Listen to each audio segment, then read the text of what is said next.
અમરેલીમાં ગુંજી રહેલ ખનીજ ચોરી મુદ્દે ખનીજ વિભાગ એક્શન મોડમાં.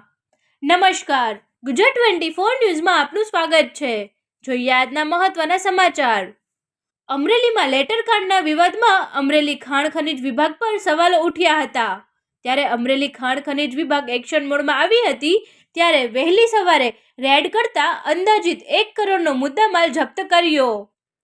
અમરેલી જિલ્લામાં લેટરપેડ કાંડની અંદર ખાણ ખનીજ વિભાગ પર અનેક સવાલો ઉઠ્યા હતા.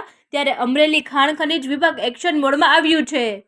કલેક્ટર અમરેલીનાઓની સૂચના અને માર્ગદર્શન હેઠળ ભૂસ્તર શાસ્ત્રી અમરેલીની ટીમ દ્વારા વહેલી સવારે આકસ્મિક તપાસ હાથ ધરતા કુકાવા વડિયા રોડ ખાતેથી 3 સાદી રેતી ખનીજના ડમ્પર અને 3 કાર્બોસેલ ડમ્પર એમ કુલ 6 ડમ્પર મળીને અંદાજિત 1 કરોડનો મુદ્દામાલ જપ્ત કરીને અમરેલી ખાણ ખનીજ વિભાગ દ્વારા ભૂમાફિયાઓ સામે કડક કાર્યવાહી કરવામાં આવી છે. આમ અમરેલી ખાણ ખનીજ વિભાગને મોટી સફળતા મળી. હાલ અમરેલી ખાણ ખનીજ વિભાગ દ્વારા ભૂમાફિયાઓ સામે લાલ આગ કરી છે. હવે અમરેલી ખાણ ખનીજ વિભાગ દ્વારા આ કાર્યવાહી કેટલો સમય શરૂ રાખવામાં આવે છે તે જોવાનું રહ્યું. ફરી મળીશું નવા સમાચાર સાથે. ત્યાં સુધી જોતા રહો ગુજરાત 24 ન્યૂઝ.